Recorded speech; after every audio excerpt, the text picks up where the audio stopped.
But you did play a Jund mid-range deck. We actually did a deck tech with you earlier in the day, called Shot, before, and that you said you kind of liked a lot of these aggressive and green matchups, but you were worried about control matchups, specifically Esper and blue-white. Did you have to play against any of those decks en route to the top 8? I only played against Esper once in the tournament, and luckily managed to win. He destroyed me in game 1, which is what is supposed to happen, but I managed to get the post-sideboard games.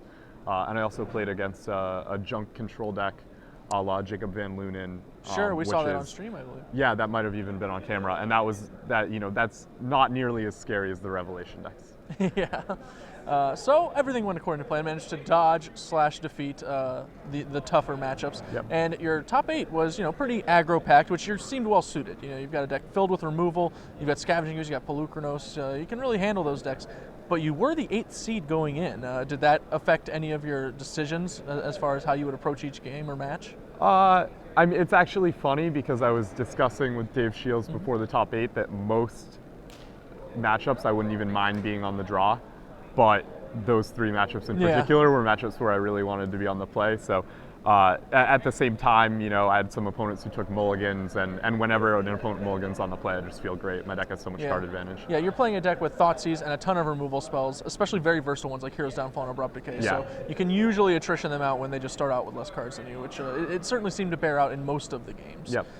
So moving on, we had the finals against the Boros deck. Which of the 3 decks that you played in the top 8, what do you think was the most challenging? The Boros deck, the blue deck, or the red aggro deck?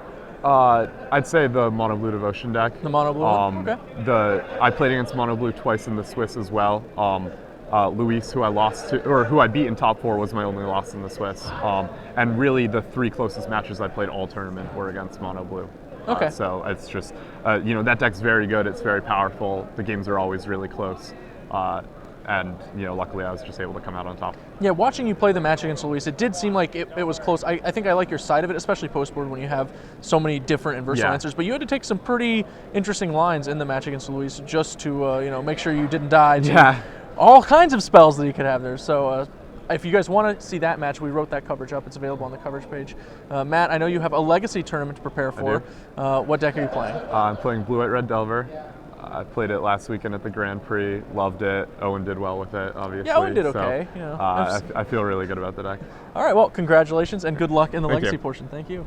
I'm going to go ahead and throw it back to the booth, and Matthias and Gerard will take you guys home before we take a break prior to the Legacy Open.